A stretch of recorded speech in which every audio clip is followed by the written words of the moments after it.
Hello students, welcome to my channel. तो आज हमारा कैश बजट का सेकंड क्वेश्चन। ओके, तो चलिए शुरू करते हैं। कैश बजट का ये सेकंड क्वेश्चन देखो, जिसमें आपको सेल्स फाइंड करना है। ओके, आपको परचेस और ओपनिंग स्टॉक दे रखा है। तो देखो किस तरीके से यहाँ पर सेल्स फाइंड करते हैं। चलो देखो, from the following particular of Amardeep limited, okay, prepare the cash budget, okay, for the 3 month ended 36/2009, मतलब 36/2009 को एंडेड होता है। उस तरीके से आपको 3 मंथ का कैश बजट बना देना है।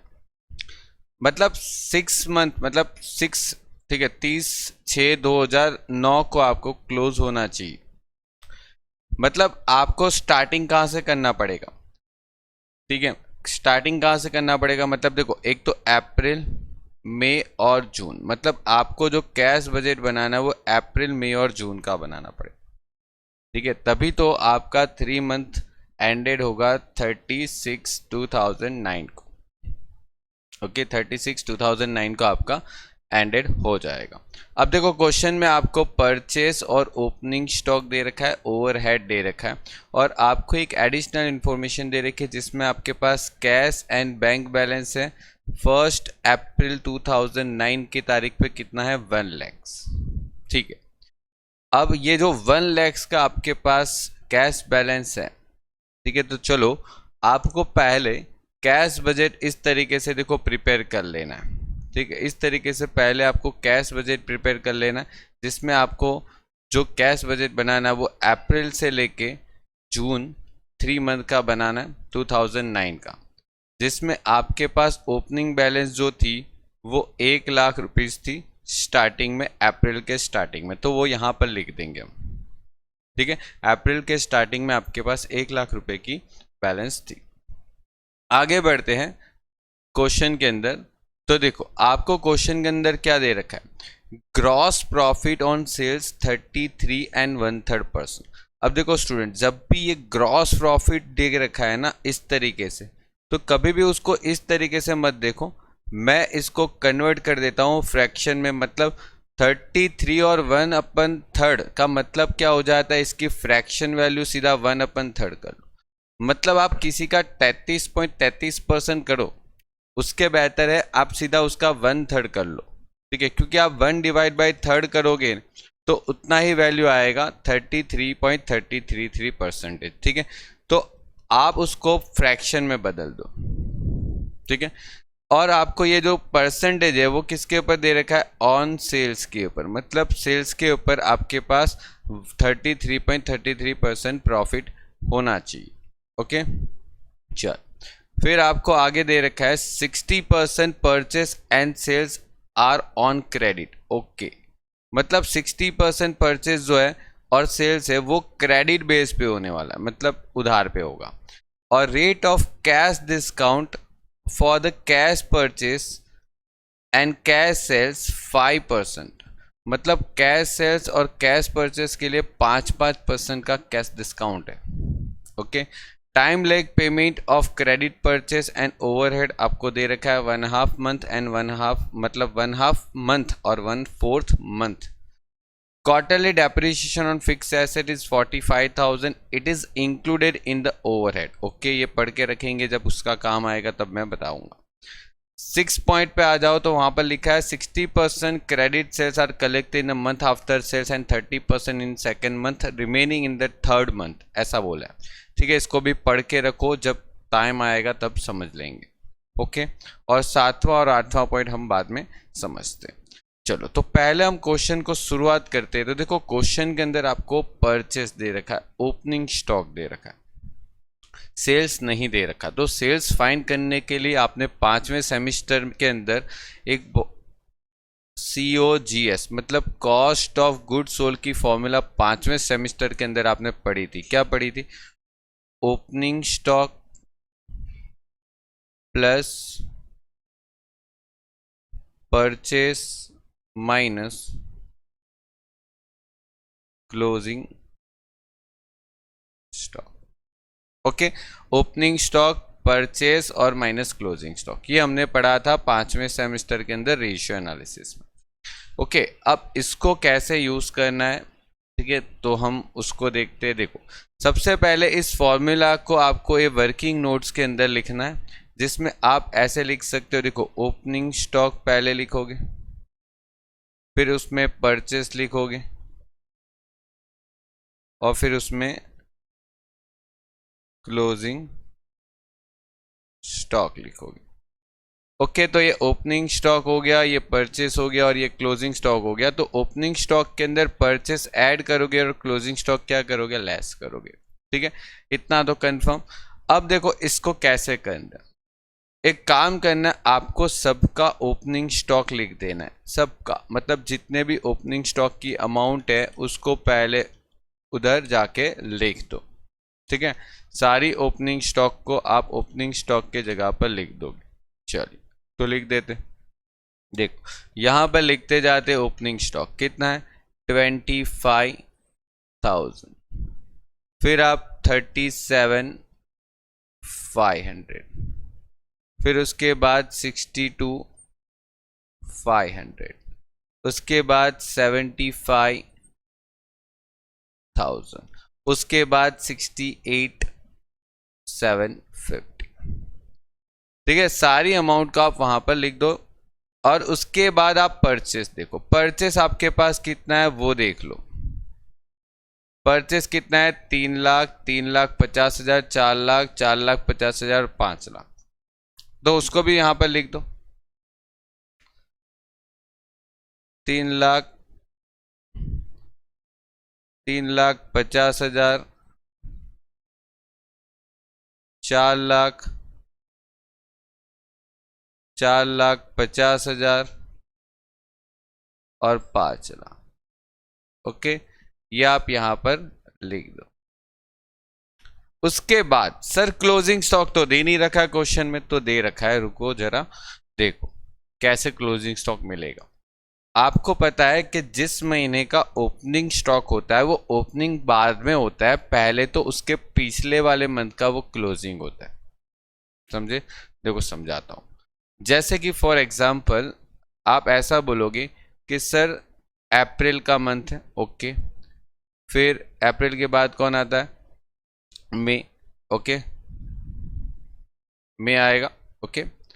तो अप्रैल के मंथ में आपका जो भी क्लोजिंग स्टॉक है, अप्रैल के मंथ में चलो सपोज कर लो 10,000 का क्लोजिंग स्टॉक है, तो वो जो क्लोजिंग स्टॉक है वो मई महीने के लिए कौन सा स्टॉक बन जाएगा, ओपनिंग स्टॉक बन जाएगा।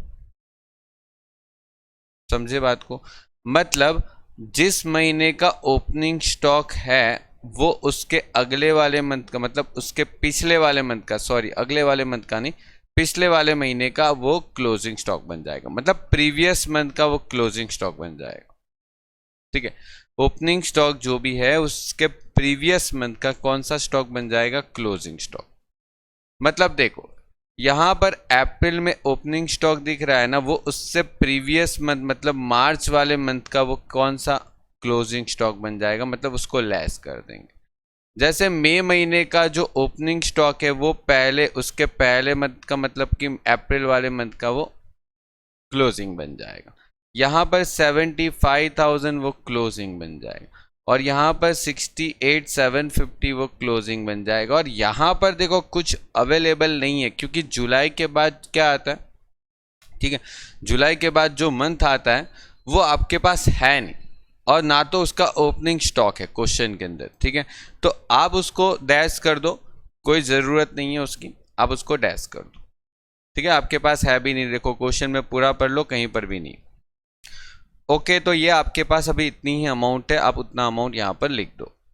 अब इसको एड लेस कर दो। देखो 25,000 प्लस 3,00,000 माइनस 37,500 करोगे तो आपको जो यहाँ पर आंसर मिलने वाला है, ठीक है, वो क्या मिलने वाला है, 2,87,500।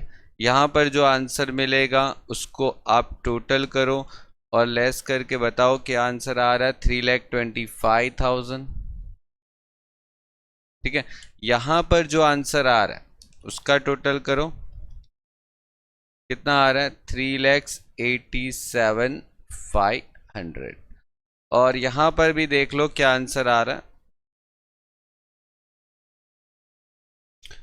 4,56,250। ओके मतलब ये कंप्लीट हो गया आपका इतना। और यहां पर देखो आपके पास कुछ माइनस करने के लिए क्लोजिंग स्टॉक नहीं है, तो आप उसको ऐड ही कर दो, चलेगा, इनफ है, कंप्लीट। ये आपका हो गया आंसर। ये जो आया वो आपका क्या हो गया, कॉस्ट ऑफ गुड्स सोल्ड आ गया। Okay got it. 10। अब आपके पास कॉस्ट ऑफ गुड्स सोल्ड अगर आ गया हो तो आपको निकालना है सेल्स। और आपको पता है ना कि कॉस्ट ऑफ गुड्स सोल्ड, उसके अंदर ग्रॉस प्रॉफिट ऐड करने से क्या मिलता है, सेल्स। और ये जो ग्रॉस प्रॉफिट है ना वो आपको दे रखा है, लेकिन वो प्रॉब्लम ये है कि ग्रॉस प्रॉफिट जो है ना वो ऑन सेल्स है, ऑन सेल्स है, ध्यान रखना, ऑन सेल्स मतलब 33 और 1/3% ऑन सेल्स है। ये जो ऑन सेल्स आ गया, तो इसमें क्या करना है, देखो समझना, आपके पास क्वेश्चन के अंदर जो जीपी रेशियो है वो 33 एंड 1/3% ऑन सेल्स है। अब मेरे पास तो क्वेश्चन में सेल्स ही नहीं है आपके पास क्वेश्चन के अंदर सेल्स नहीं, आपके पास सेल्स के अलावा क्या है, कॉस्ट है। तो मुझे ये जो जीपी का रेशियो चाहिए ना, जीपी का रेशियो, वो ऑन सेल्स नहीं चाहिए, मुझे ऑन कॉस्ट चाहिए, तभी जाके मेरा आंसर आ सकता है, तभी जाके मेरा आंसर आ सकता है, क्योंकि मेरे पास कॉस्ट है। अगर आपके पास कॉस्ट है तो फिर कॉस्ट का ही परसेंटेज कर पाओगे ना, सेल्स तो है नहीं, कैसे परसेंटेज करोगे, ठीक है। तो अगर कोई चीज सेल्स के ऊपर 33 और 1/3% बनती है, अगर कोई चीज सेल्स के ऊपर इतना परसेंटेज बन जाती है, तो मतलब वो कॉस्ट के ऊपर 50% होगा। कितना परसेंट होगा, कॉस्ट के ऊपर 50%, ठीक है। कैसे, देखो बताता हूं।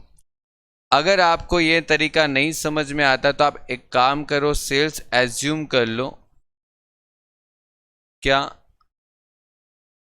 300। क्यों 300 एज्यूम करते हूँ, देखो एक चीज समझना स्टूडेंट्स, जब भी आपको परसेंटेज 1/3 या तो 33.33% देते तो आप सेल्स को 300 एज्यूम करो। और आपको यहाँ पर जो ग्रॉस प्रॉफिट दे रखा है ना वो 33 और 1/3% दे रखा है, मतलब अगर आप 300 का 1/3% करते हो ना, 300 का 33.33% करोगे तो आपको आंसर मिलेगा 100। मतलब आप अगर देखो तो सेल्स में से जीपी लेस करोगे तो आपको मिलेगा 200। क्यों लेस किया, क्योंकि मुझे चाहिए थी कॉस्ट।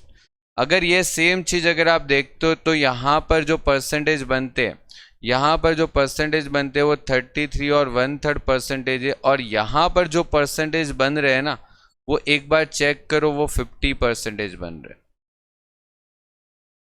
50% on cost.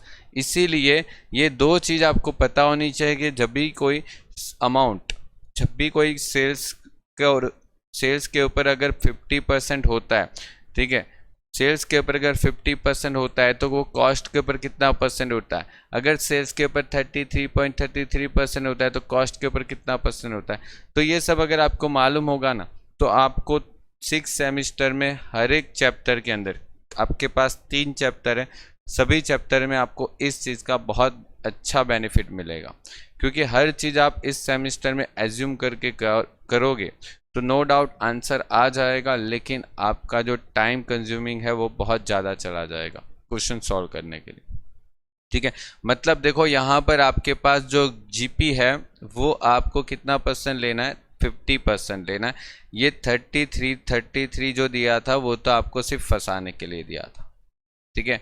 तो यहाँ पर 50% आपको करना है जीपी, मतलब यहाँ पर ग्रॉस प्रॉफिट जो है वो 50% ऑन कॉस्ट कर दो। ओके मतलब आपके पास जो कॉस्ट है ना कितनी है, 287,500, उसका 50% कर दो, मतलब 1,43,750, ये आपका सेल्स आ गया, ठीक है, ये आपका क्या आ गया, सेल्स आ गया। इसको आप यहाँ पर ऐड कर दो तो आपको मिल जाएगा अपना सेल्स। ठीक है, जीपी के बाद सेल्स आ जाएगा, टोटल करो, आपको यहाँ पर मिल जाएगा अपना आंसर।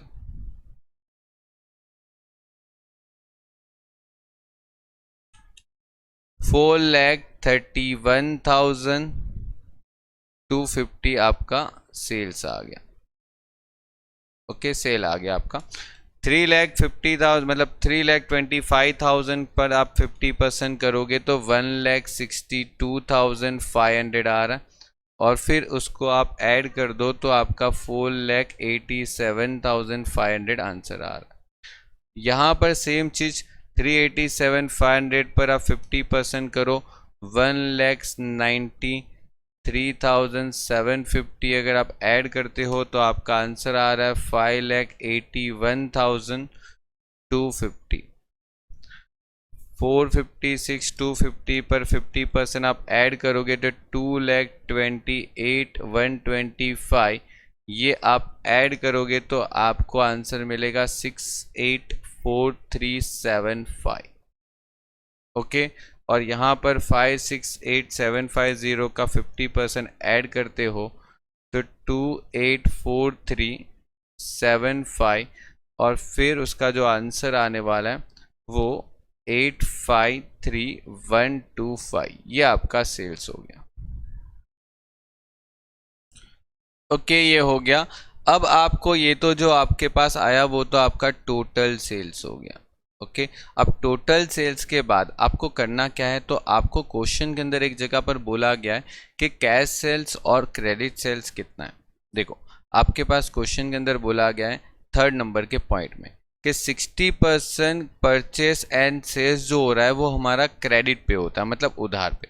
मतलब देखो, 60% चीज़ें क्रेडिट पे खरीदी जाती है और बेची जाती है, तो मतलब ये हो गया कि 40% जो चीज़ें खरीदी जाती है और बेची जाती होगी वो कैश पे होती होगी। ठीक है, अगर 60% चीज़ें अगर क्रेडिट पे होती है तो 40% चीज़ें कैश पे हो जाएगी, तो मतलब 40% आपका कैश सेल्स हो जाएगा। ठीक है, 40%, तो मतलब यहाँ पर मैं लिख देता हूँ 40% कैश सेल। ओके, तो आप क्या करोगे, आपके पास जो टोटल सेल है ना, आपके पास जो टोटल सेल है उन सब का 40% आप कर सकते हो आराम से। ओके, जितना भी आपके पास सेल है उसका 40% आप कर सकते हो आराम से। मतलब 40% करो तो 1,72,500 आएगा। ठीक है, और उसके बाद 4,87,500 का अगर आप 40% करते हो तो 1,95,000 आएगा। फिर 5,81,250 का आंसर तो 2,32,500 आंसर आने वाला है, और 6,84,375 का 40% करते हो तो यहाँ पर 2,73,750 आ जाएगा, और 8,53,125 का अगर आप 40% करते हो तो 3,41,250 हो जाएगा। क्लियर? तो देखो, इस तरीके से आपको कैश सेल्स भी मिल गया। ठीक है, लेकिन आपको पता है कैश सेल में 5% डिस्काउंट चल रहा था। ठीक है, कहां से पता चलेगा डिस्काउंट चल रहा है? चलो तो देखो, ऊपर देखो, यहां पर 5% डिस्काउंट है मिला कैश परचेस और कैश सेल्स पर। मतलब अगर आपने कैश में अगर ट्रांजेक्शन किया है तो 5% डिस्काउंट मिलेगा दोनों पर, परचेस के टाइम भी और सेल्स के टाइम पे भी।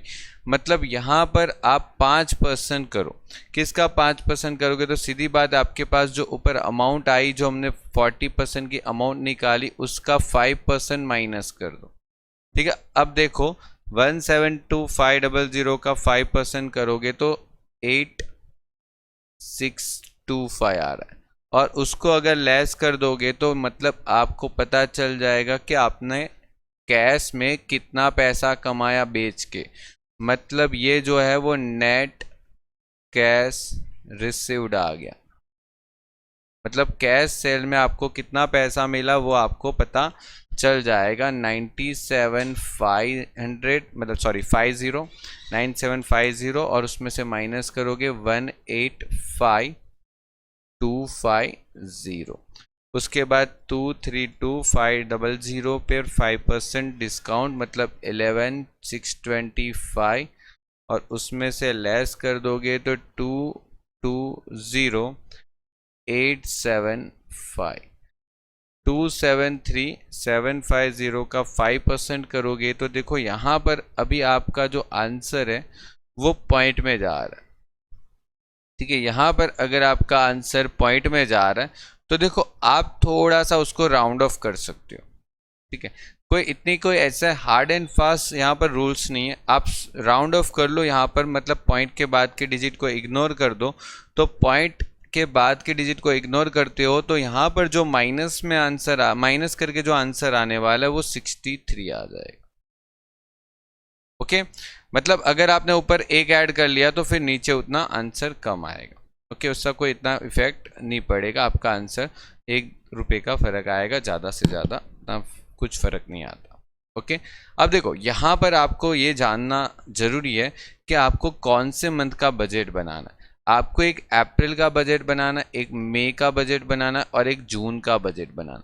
मतलब अप्रैल में जून का ही डेटा निकालने की ज़्यादा से ज़्यादा कोशिश करो। अगर आपको अप्रैल मई और जून का डेटा मिल जाता है, ठीक है, तो बस उसमें फिर खुश हो जाओ। ठीक है, ज़्यादा फिर बाकी के मंथ के डेटा निकाल के आप उसमें टाइम वेस्ट ना करो एग्जाम में, तो ही बेटर है। ठीक है, चलो, तो बाकी के जो डेटा है उसको ढूंढने की इतनी ज़रूरत नहीं है। पहले जो महीने का आपको कैश सेल मिला उसको कैश बजट में लिख दो। यहाँ पर लिखेंगे cash received in cash cell. Cash cell करने से आपको कैश कितना रिसीव्ड हुआ वो आप यहां पर लिखते जाओ। ठीक है, चल, ये आपका यहां पर आंसर आ गया। दैट्स इट, काम खत्म हो गया। आगे बढ़ते, अब आगे आपका क्रेडिट सेल्स है। कौन सा? Credit sales. तो आपको पता है 40% अगर कैश में सेल होता था तो मतलब 60% सेल्स किस में होता था? क्रेडिट में। ओके, तो एक काम करो, उसका 60% कर दो जो हमने ऊपर अभी फाइंड आउट किया था। तो 60% करो, क्या आंसर आने वाला देखो। तो आपका जो सेल्स है, ठीक है, ये जो आपके पास सेल्स की अमाउंट आई उन सभी अमाउंटों का 60% आप कर दो। अभी आपने 40% किया, अभी 60% कर दो, मतलब 258,750। ठीक है, फिर 487,500 तो मतलब 292,500। 581250 का करोगे तो 3,48,750। फिर आप 684375 का करोगे तो यहाँ पर 410,625 आ जाएगा और यहाँ पर 853125 का अगर आप करते हो तो यहाँ पर 511,875 आ रहा है। अब आपको ये देखना है कि क्या ये पैसा आपको हाथों हाथ मतलब तुरंत मिल रहा है? तो नहीं, तुरंत तो नहीं मिल रहा है। कैसे? तो देखो यहाँ पर कुछ लिखा है, पढ़ो, पॉइंट नंबर 6 में पढ़ो। क्या लिखा है पॉइंट नंबर 6 में? कि 60% क्रेडिट सेल्स जो है उसका पैसा कब मिलेगा? तो देखो लिखा है are collected in the month after sales, 30% in second month and remaining in the third month. मतलब देखो 3 हिस्सों में पैसा मिल रहा है। पहला 60% नेक्स्ट मंथ में, दूसरा 30% उसके नेक्स्ट मंथ में, तीसरा बाकी जो बच गया वो थर्ड मंथ में। मतलब बहुत बड़ा कैलकुलेशन यहाँ पर हो गया। ठीक है, तो चलो ये कैलकुलेशन भी हम यहाँ पर फिनिश करते हैं। चलो देखो कैसे करना है। देखो आपका जो क्रेडिट सेल्स का पैसा है उसमें सबसे पहले कौन सा मंथ है? मार्च। ठीक है, मार्च मंथ का जो पैसा उसका 60% पैसा आपका, मतलब ये जो अमाउंट है उसका 60% पैसा तो यहाँ पर नहीं आने वाला, वो यहाँ पर नहीं आने वाला। उसने मना किया, बोले कि नेक्स्ट मंथ में पैसा मिलने वाला है 60%, तो मतलब नेक्स्ट मंथ में ले लो 155250। बाकी का उसने बोला कि बाकी जो बच गया 30% पैसा है, मतलब अभी इसका 60% पैसा आ गया नेक्स्ट मंथ में, तो बाकी 30% पैसा जो है वो बोल रहे कि नेक्स्ट मंथ में, मतलब कि 77625 चला गया, और बाकी जो 10% रह गया वो उसके नेक्स्ट वाले मंथ में चला गया। तो यहाँ पर आंसर आ जाएगा इस तरीके से, समझे? तो ये आ गया आपका कलेक्शन, क्या आ गया? Collection of credit sale. Okay, अब ऐसे ही मार्च के बाद आपको अप्रैल का करना है। अप्रैल में देखो 60% पैसा पहले अप्रैल में नहीं मिलेगा, अप्रैल का जो पैसा है वो अप्रैल में नहीं मिलने वाला, मतलब ये जो अप्रैल का जो उधार पे बेचा था आपने उसका पैसा अप्रैल में बिल्कुल नहीं, उसका पैसा नेक्स्ट मंथ में मिलेगा, मतलब उसका 60% पैसा नेक्स्ट मंथ में मिलने वाला है 175500। फिर जो बच गया 30% उसने बोला कि बाकी 30% नेक्स्ट मंथ में मिलेगा, तो 30% यहाँ पर ले लो 87750। और जो बाकी रह जाता है, देखो 10% बाकी रह जाता है ना, 100% में से तो 90% पेमेंट आ गया, तो बाकी 10% रह जाता है, वो 10% जो पेमेंट है वो लास्ट वाले मंथ में चला जाएगा यहाँ पर, ऐसा उसका कहने का। ओके, अब आपको तो देखो फोकस कौन से मंथ पे करना है, तो मैंने आपको बताया था आपको जो फोकस करना है वो अप्रैल, मई और जून वाले मंथ पे करना है, क्योंकि आपको बस इतने का ही डेटा जरूरत है। ओके, चलो अप्रैल के बाद मई, अगर आप देखो तो मई मंथ का 60% पैसा मई में नहीं मिलने वाला, कौन से मंथ में मिलने वाला? जून में। मतलब यहाँ पे 60% पैसा जो है इसका, मतलब 3,48,750, उसका जो पैसा है 60% वो आपको मिलेगा उसके बाद वाले मंथ में, मतलब 209250। ठीक है, ये पैसा आपको नेक्स्ट मंथ में मिलता जाएगा। अब देखो ये सब मैंने आपको फर्स्ट वीडियो में समझाया, आप जब भी वीडियो देखते हो तो आप पहले से सीरीज वाइज देखो। ठीक है, अगर कोई स्टूडेंट बीच में से अगर डायरेक्टली क्वेश्चन से देखेगा तो इतना कुछ खास समझ में नहीं आएगा, आप पहले से देखोगे फर्स्ट लेक्चर से, तब जाके अच्छे से समझ में आ सकता है। तो ये आपका हर मंथ का सेल्स आ गया इस तरीके से देखे तो, मतलब कलेक्शन आ गया, आपको कितना पैसा मिलना चाहिए। तो देखो यहाँ पर 155250 आ गया, यहाँ पर 77625 प्लस 175500 आ गया, मतलब 253125 आ गया, 2587587750 प्लस 209250, मतलब यहाँ पर आप देखो तो 322875, देखो इतना आपके पास कलेक्शन आ गया। ठीक है, इतना आपके पास कलेक्शन आ गया, आपने जो उधार पे बेचा था उसका पैसा मिल गया आपको।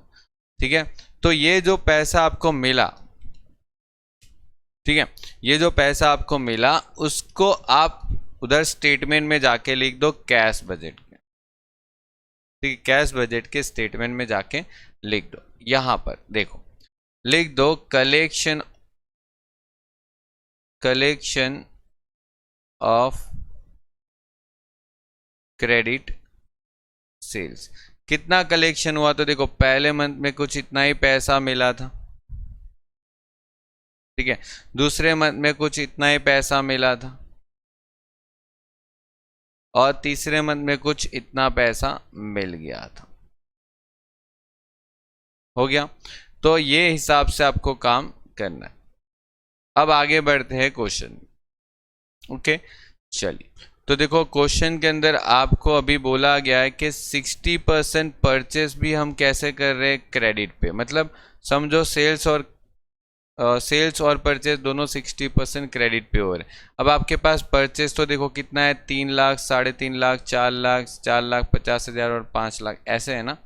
तो मतलब आप उसको कैसे कवर करोगे, तो देखो यहाँ पर सबसे पहले आपको यहाँ पर परचेस लिख देना, क्योंकि क्वेश्चन के अंदर परचेस था 3 लाख, फिर 3,50,000, 4 लाख, 4,50,000 और यहां पर 5 लाख। अब आप यहां पर 60% जो परचेस है, 60% परचेस है वो क्रेडिट परचेस है, ऐसा बता सकते। तो बाकी का जो परचेस है वो 40% परचेस जो बाकी रह जाता है, 40% जो परचेस है वो आपका कैश परचेस हो गया। ओके मतलब आप कैश परचेस और क्रेडिट परचेस को पहले अलग कर दो। मतलब देखो, अगर आप करते हो 3 लाख का 60%, मतलब 1,80,000 आ जाएगा। ओके, तो जो बाकी बच गया 3 लाख का 60% आपने कर दिया, ठीक है, तो बच गया कौन सा 40%। तो वो जो 40% है वो 1,20,000 आपका कौन सा परचेस हो जाएगा, कैश। ऐसे ही 3,50,000 का अगर आप 60% करते हो तो 2,10,000 जो है वो आपका यहाँ पर हो जाएगा, जो बाकी बच गया वो यहाँ पर आ जाएगा। ठीक है, 4 लाख का अगर आप 60% करते हो तो 2,40,000 अमाउंट यहाँ पर आ जाएगा, तो बाकी बच गया अमाउंट आपका 1,60,000 यहाँ पर चला जाएगा। 4,50,000 का 60% मतलब 2,70,000 मतलब 2,70,000 यहाँ पर आ गया, तो बाकी बच गया अमाउंट 1,80,000 वो यहाँ पर आ जाएगा। और 5 लाख का 60% मतलब 3 लाख आपका यहाँ पर अमाउंट आ जाता। Then remaining amounts 2 lakhs are cash purchase. Okay, now आप क्या करोगे अब, तो आपके पास इसका पैसा कब मिल रहा है वो डिटेल्स अवेलेबल है, तो यस बिल्कुल शायद तो अवेलेबल है, देख लो। देखो यहां पर बोला गया कि क्रेडिट परचेज जो है ना 4th नंबर के पॉइंट में, वो कब मिल रहा है, हाफ मंथ, ऐसा बोला है। और कैश परचेस में तो देखो आपको बोला था ना कि वो 5% का क्या है, डिस्काउंट है, 5% का डिस्काउंट है, तो वो डिस्काउंट भी देना पड़ेगा। तो एक काम करेंगे कि कैश परचेस के अंदर है ना हम 5% डिस्काउंट दे देंगे। चलो एक काम करें, सब में डिस्काउंट दे देंगे। अब देखो डिस्काउंट दे के आपका जो पैसा मिल रहा है वो आप उसी अमाउंट पे फोकस करो जो आपको काम का है। मतलब आपको कौन सा डेटा काम का है, आपको कैश बजट के लिए कौन सा डेटा चाहिए, अप्रैल मई एंड जून चाहिए, तो बस उस पर ही आप 5% माइनस करो, बाकी की कैलकुलेशन नहीं करोगे तो चल जाएगा।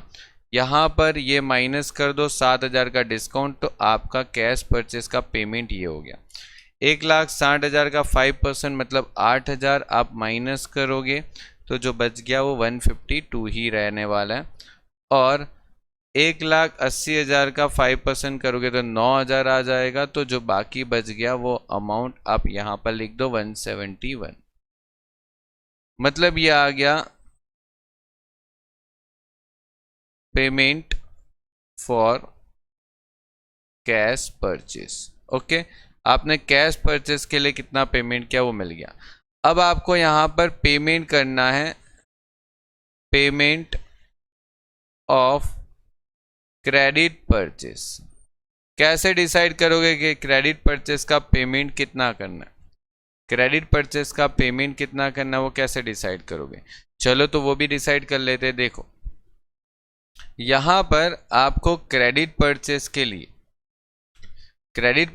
लिए 1/2 मंथ दे रखा था। मतलब अगर आप देखो मार्च में देखोगे ना, तो मार्च, अप्रैल, मई और जून, ठीक है, मतलब मार्च में अगर आप देखो तो 1,80,000 रुपीज आपका है।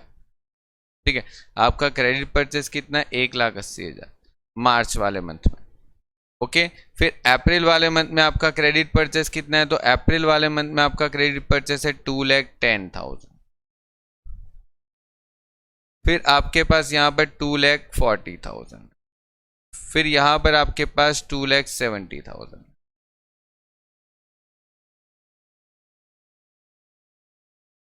ठीक है, 1.5, ठीक है। आपको कलेक्शन का मंथ कैसे बताया, 1.5, आपको कलेक्शन का मंथ कैसे बताया गया क्वेश्चन के अंदर, 1.5, तो आप 1.5 कर दो।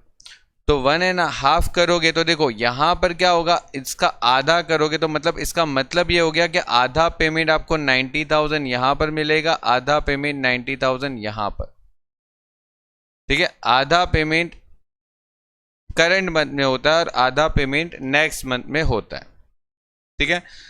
अब यहां पर आधा करोगे तो मतलब 1,05,000 का पेमेंट मतलब अप्रैल का अप्रैल में और बाकी का हाफ नेक्स्ट मंथ में, ठीक है। 2,40,000 में अगर आप हाफ करते हो तो मतलब 1,20,000 आपको नेक्स्ट मंथ में जाएगा और 1,20,000 आपको करंट मंथ में चला जाएगा। और 2,70,000 का हाफ करते हो तो मतलब 1,35,000 यहाँ पर चला जाएगा और 1,35,000 नेक्स्ट में चला जाएगा। आपको तो जो ज़रूरत है उस मंथ का ही टोटल करना है, बस आपको ये मंथ की ज़रूरत थी तो आपने उस मंथ का टोटल कर देना है। 1,95,000, ओके, 2,25,000 और 2,55,000। ओके, तो देखो इस तरीके से आपका सब कैश सेल्स और कैश परचेस दोनों आ गया, ठीक है। और क्रेडिट सेल्स और क्रेडिट परचेस का आपको अमाउंट भी मिल गया। अब ये अमाउंट को आप कैश बजट में जाके लिख दो, ठीक है। तो चलो क्रेडिट परचेस और कैश परचेस का अमाउंट यहां पर लिख देते हैं। क्रेडिट परचेस और यहां पर कैश परचेस। तो देखो पहले क्रेडिट परचेस का अमाउंट आपका था 195, ओके, फिर 225, ओके, और उसके बाद आपका 255 था, ओके। और कैश परचेस का आपका अमाउंट कौन सा है, देखो कैश परचेस में आपको कौन सा अमाउंट मिला था, तो कैश परचेस में जो अमाउंट है वो 133 है, 152 है और 171 है, मतलब ये आप यहां पर लिख दो। चलो 1,33,000, 1,52,000 और 1,71,000 कंप्लीट, डन। अब आपको यहां पर करना क्या, तो देखो बाकी के एडजस्टमेंट को एक बार रीड करो, उसमें सब कुछ मिल जाएगा। चलो देखो यहां पर आपको पांचवें एडजस्टमेंट में कुछ बोला है कि बोला कि क्वार्टरली, देखो क्वार्टरली का मतलब हो जाता है 3 मंथ, ओके। हर 3 मंथ के एक पैर को हम क्वार्टर बोलते हैं। तो quarterly depreciation on fix asset 45,000, it is included in overhead, ऐसा बोला है। मतलब देखो एक तरीके से आपको जो डेप्रिसिएशन है ना, डेप्रिसिएशन वो बोला गया 3 मंथ का जो डेप्रिसिएशन है ना वो 45,000 है, क्वार्टरली दे रखा मतलब 3 मंथ का 45,000। तो हम इसको क्या करेंगे, हम ये 3 मंथ को हम 1 मंथ में ला सकते कि डेप्रिसिएशन 1 महीने का कितना होगा, 1 मंथ का, ये तो 3 महीने का है, हमें 1 महीने का निकालना है। तो हम क्या करेंगे, 45,000 को 3 से डिवाइड कर लेंगे, आपको मिल जाएगा 15,000।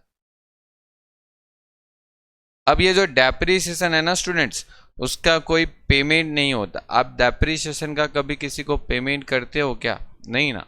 और ये पेमेंट करना नहीं होता, मतलब ये जो ओवरहेड है ना उसके अंदर डेप्रिसिएशन का अमाउंट इंक्लूडेड है, 15,000 हर महीने में, हर महीने में 15,000 इंक्लूड है। तो ये डेप्रिसिएशन का तो हमें किसी को पेमेंट करना ही नहीं होता, तो फिर ये डेप्रिसिएशन को हम क्या कर लेंगे, ओवरहेड में से लेस कर देंगे, माइनस कर देंगे। क्योंकि इसका थोड़ी हम किसी को पेमेंट करते हैं, तो नहीं, हम पेमेंट नहीं करेंगे, तो हम इसका 35,000 ही अमाउंट समझेंगे, ठीक है। मतलब डेप्रिसिएशन का आप किसी को पेमेंट ही नहीं करते हो तो फिर उसका अमाउंट कंसीडर नहीं करेंगे कैश बजट में, ओके। यहां पर आपका 60,000 आ गया, ओके। चलो फिर उसके बाद आपका यहाँ पर 72,500 आ गया और उसका यहाँ पर 85,000। अब आपको क्या करना है, ये जो अदर ओवरहेड बच गया, मतलब अदर ओवरहेड बच रहा है, तो वो अदर ओवरहेड का जो पैसा है वो आप क्या करोगे, उसको पेमेंट करोगे। अब इसका पेमेंट करने के लिए क्या बोला गया, तो देखो यहाँ पर बोला गया कि ओवरहेड 1/4 मंथ, ऐसा बोला है, ठीक है। ओवरहेड क्या बोला है, 1/4 मंथ।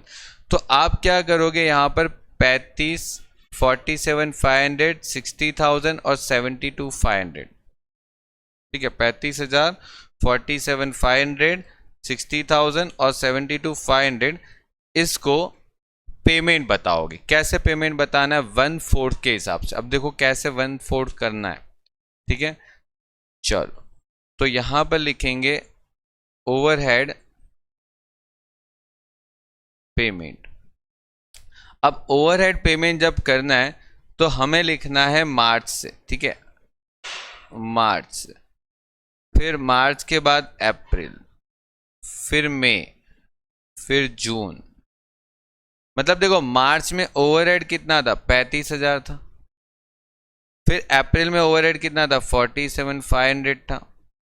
फिर मई में कितना था, 60,000 था। जून में कितना था, 72,500 था। मतलब हर एक महीने का ओवरहेड मिल गया। ओके, अब आपको इन सब का 1/4 करना है। ओके, ध्यान रखना 1/4 मंथ में हम पेमेंट करते हैं, ऐसा बताया। 1/4 करोगे तो मतलब 35,000 का 4th करोगे ना, तो मतलब 8750 यहाँ पर आएगा। तो मतलब जो होता है वो नेक्स्ट मंथ में जाता है। जैसे मार्च मंथ का पैसा है ना, तो वो नेक्स्ट मंथ में जाएगा 1/4। तो जो बाकी बच गया तीसरा भाग है, देखो चौथा भाग तो नेक्स्ट मंथ में चला गया, तो इसका जो तीसरा भाग बाकी रह जाता है, मतलब इंटू 3 कर दो, तो वो पैसा तो आप करंट मंथ में ही पे कर चुके होंगे, इस तरीके से, ठीक है। जैसे कि देखो नीचे 47,500 है, उसका चौथा भाग करो, डिवाइड बाय 4 करो, तो मतलब आपको मिलेगा 11,875। अब इसको आप 3 से मल्टीपल करके आप आगे लिख दो, क्या आएगा, 3,5,625, ठीक है। जैसे 60,000 है, उसका अगर आप 1/4 करते हो तो क्या आंसर आएगा, 15,000। और 15,000 को मल्टीप्लाई करो 3 से, तो मतलब वो आगे आ जाएगा। 72,500 है, डिवाइड बाय 4 करोगे तो 18,125 जो है वो नेक्स्ट मंथ में जाएगा, और उसको इंटू 3 करोगे तो वो आंसर आएगा 54,375 आगे, ठीक है। तो आपको इस तरीके से इसको करना है 1/4 मंथ को, ठीक है। मैंने पहले लेक्चर में भी इसको बहुत डिटेल में समझाया, आप वहां से भी जाके देख सकते हो। ओके ओके, चलो ये आपका काम हो गया ओवरहेड का। मतलब देखो 8750 प्लस 35,625, मतलब यहाँ पर आप पेमेंट करोगे 44,375। फिर 11,875 और ऐड कर दो सबको मिला के, तो 56,875। नाउ 15,000 प्लस 54,375 और आपका फाइनल आंसर आएगा 69,375। ओके, अब ये जितने भी ओवरहेड का आप पेमेंट करने वाले हो, ठीक है, ये जितने भी ओवरहेड का आप पेमेंट करने वाले हो वो आप जाके कैश बजट में लिख दो, ठीक है। यहां पर लिख देंगे ओवरहेड पेमेंट। कितना आएगा, तो देखो ओवरहेड में पहला महीने का जो पेमेंट है वो ये हिसाब से, नेक्स्ट मंथ का पेमेंट तो आपके पास इस हिसाब से था, और उसके नेक्स्ट मंथ का जो पेमेंट है वो आपके पास इस हिसाब से है, ठीक है। और यहां पर अब कुछ अमाउंट में बाकी रहता है एडजस्टमेंट में, देखो, ठीक है, एडजस्टमेंट में देखो, हाँ, 7वां एडजस्टमेंट बाकी रहता है। 7वें एडजस्टमेंट में क्या बोला है, देखो, quarterly interest 10% debenture of ₹3 lakh is payable April and June, okay July, sorry April and July. मतलब देखो आपको यहां पर करना क्या है, डिबेंचर पे इंटरेस्ट निकालना। कैसे निकालोगे, तो देखो 3 लाख का डिबेंचर है, उसके ऊपर 10% इंटरेस्ट है, और वो जो चीज़ है वो 3 महीने की पे करनी है। मतलब क्वार्टरली बोला है तो 3 महीने का पेमेंट होगा। तो इंटू 12 करोगे तो मतलब देखो 3 लाख का 10% और 3/12 करोगे तो मतलब आपको 7,500 का आंसर मिलेगा। अब ये जो अमाउंट है मतलब 7,500 जो आप 7,500 वो कब पे करोगे, एक तो अप्रैल में एक तो जुलाई में, ऐसा बोला। मतलब यहाँ पर एक अमाउंट अप्रैल में पे करोगे, ठीक है, इसका दूसरा अमाउंट जुलाई में पे करोगे, ठीक है, ऐसे हर 3 महीने पे कर रहे हो। और हम अभी कौन से मंथ का बजट बना रहे हैं, एक तो अप्रैल मई जून का बना रहे हैं, तो हमारा तो अप्रैल मंथ ही आ रहा है, जुलाई तो आ ही नहीं रहा है, ठीक है, अप्रैल मंथ में ही आ रहा है ना, अप्रैल मंथ ही आ रहा है और ये पेबल है यानी हमें पे करना है। तो हम 7,500 का जो अमाउंट है 7,500 वो पे कर देंगे, मतलब पेमेंट साइड लिख देंगे।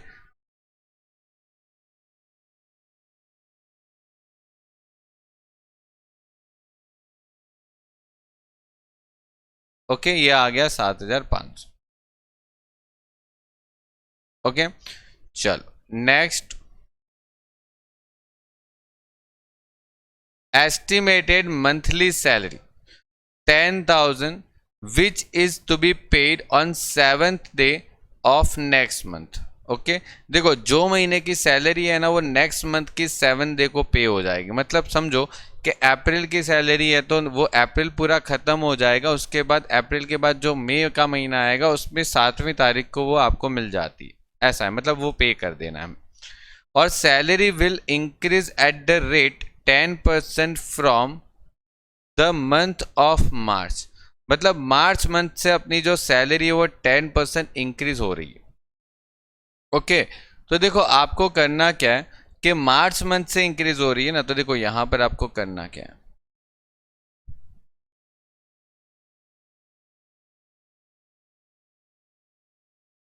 देखो आपकी जो सैलरी है यहाँ पर ऐसा बताया कि हम जो सैलरी पे करने वाले हैं ना वो 10,000, ठीक है, मतलब 10,000 सैलरी होगी। लेकिन उसने बोला कि मार्च के मंथ से ना ये सैलरी 10% इंक्रीज हो, तो मार्च का मंथ तो आपके पास है, ठीक है, मार्च का मंथ तो आपके पास है, तो मार्च मंथ से ये सैलरी जो है वो 10% बढ़ जाती है, मतलब 10% बढ़ जाएगी अगर मार्च मंथ से, तो आपकी जो सैलरी है यहाँ पर जो आपके एम्प्लॉय की वो 11,000 हो जाएगी।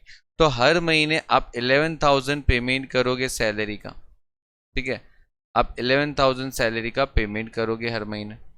तो यहाँ पर होगा क्या, आपको बोला गया कि सैलरी जो है ना वो नेक्स्ट मंथ के 7th डे को पे कर रहे हैं, मतलब इतना बोल देते कि नेक्स्ट मंथ में ही पे करेंगे, तो सैलरी जो है वो आप नेक्स्ट मंथ में पे करोगे, मतलब इसका पेमेंट नेक्स्ट मंथ में करोगे, इसका पेमेंट नेक्स्ट मंथ में करोगे, इसका पेमेंट नेक्स्ट मंथ में करोगे, मतलब कोई फर्क पड़ता है, एक ही बात है, ठीक है, आप नेक्स्ट मंथ में लेके भी जाओगे तो भी आंसर वही आने वाला है जो आपका आने वाला है,